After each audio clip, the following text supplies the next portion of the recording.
Hello, this is Charlie's Lessons, and this is our video on the top teaching apps of this year, 2023.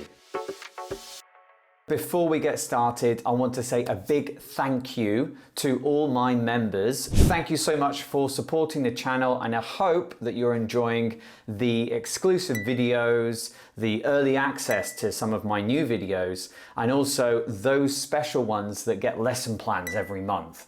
So if you're interested in joining our community, then go check out the link, which I'm going to put right here, and you can join at any level that you feel comfortable with. I've actually done this video before for the last 2 years. So I've done a top teaching apps video for 2021 and also for 2022. So if you want to go check out those, you just need to click the link in the corner right now. So there's been a lot of advances in this year, in 2023, and you can guess, yes, I'm talking about artificial intelligence. So I'm going to warn you now, a couple of the tools that I'm going to talk to you about today are artificial intelligence tools. If you are interested in AI tools for the classroom, then I'm going to make a separate video on what I think are the most interesting or useful AI tools for this year. The first website which I want to highlight for this year, 2023, is a website called Twee.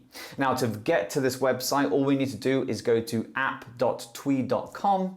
And you'll see this is an AI tool that can do lots of things for you in the classroom, from building lesson plans, activities, or materials. So when you get to the website and you start making a project, then you can see one of the first things you can do is get your students to watch a video and answer all these different types of questions. So first you can take a YouTube video and just convert it directly to text. You can also create questions for a YouTube video, which means that any authentic material on YouTube, you can take that into your classroom and test your students' listening skills using that video. Then there is this activity on summaries for a YouTube video, which can be very useful, especially if the video is very long and you'd like to just get the key points across to your students. And there is a tool to create warm-up discussion questions for a video. So this is great, especially if you want to take a video into the classroom, but you want to make sure your students are going to be familiar with the topic before you start watching the video. Then there's a whole host of activities that you can create just from one piece of text. You can see them on the screen right now. Things like true or false statements, creating open-ended questions. This one I really like, which tests your students' ability to create a title for a text. So it tests their summary skills. This is called Create 3 Titles for a Text. So now we're looking at vocabulary, and we can get our students to practice and improve their vocabulary using these activities here. So something simple like fill in the gap, but also extracting collocations from a text. And I'm a big fan of collocations, and I feel like these are really useful for your students. So as always, we want to get our students to speak in class. So here we have some discussion questions looking at advantages or disadvantages on a given topic, and these can all help to promote discussion with your students. The second app that I'd like to share with you in this video on the top teaching apps for 2023 is Bamboozle. Now, the first and most important reason I want to include this website in this list is that where I work in my school, all of my teachers, it doesn't matter what level they're teaching, I can always see them using this website.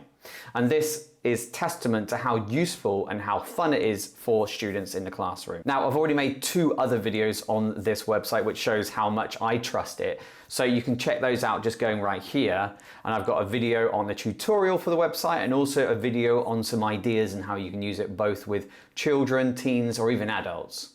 I think the big difference between my videos that I made about Bamboozle just, I think, last year is that there are still new game modes appearing on the website. So let's just take a look at what's available now. So once we're at the main website, we can either go to a library, which contains all our games, or we can go to just games in general, which is going to show all the community-made material. Now let's go to an example of one that I have in my library. As soon as we go to play, we'll see all the game modes that we have now. So some of these are actually new to me as well. So we've got things like bowling, snakes and ladders. We've also got the World Pup soccer game, which came out back when the World Cup was on. And one of the great things about this website is that when you find a game that your students like, you can share the link to that, and they can just play that at home, either with their brothers and sisters or with their friends or by themselves. And that way they can keep practicing the language they've been using in class. So the third tool I want to include in this list is ChatGPT. Now, if I'm going to make a list of apps for 2023, I have to include this, although I understand there is some controversy around this tool, especially when using it in the classroom. I realize that the kind of content that ChatGPT produces is not really ideal for students sometimes, but I think there is a lot of things it can do well and that can help us as teachers. There are so many things that ChatGPT has helped me with this year, things like writing emails to parents, to students, developing course plans, and really sometimes what a lot of the time I'm doing is I'm not taking the ChatGPT content word for word, I'm using it as a guide. When, you know, sometimes you sit down and you think, how am I even going to start writing something like this? And with ChatGPT, it just gives you that little spark, that little help you need to get started. Now, this tool has been around for just under a year now. It came out in December last year, and when it did come out, I did make a couple of videos on it, so I'm just going to link those right here. The fourth tool in this list is Padlet. Now, Padlet has been around for a number of years, and while I've never included it in my previous videos on the top teaching apps,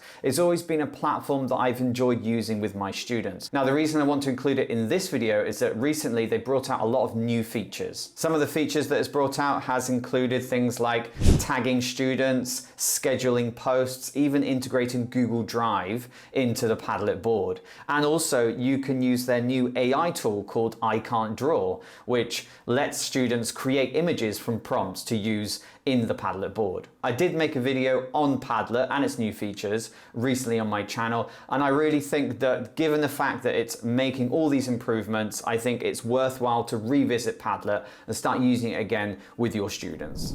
The fifth and final tool that I want to include in this list is a tool that can help teachers get organized. Now, the name of this tool is commoncurriculum.com, and it's basically a digital lesson planner. Now, it's not what you think. No, it's not going to plan your lessons for you, but it's going to organize it for you. So here's an example on the screen right now where we organized our summer courses, and you can see that we can follow every single day, each class for that day, and we've also got links to materials or resources that we use either online or on our Google Drive. We can also share this with other teachers who are working on similar courses, so they can either use it to get inspiration for their own lesson planning, or even follow this day by day for their own course. This is a great tool, and the fact that it's free compared to other digital lesson planners makes it a great choice for teachers, especially going into 2024. Thank you for watching this year's edition of the top teaching apps of the year. Again, these are apps that I've used or my teachers have used, and so these apps actually make a difference in the classroom and can make a difference for teachers.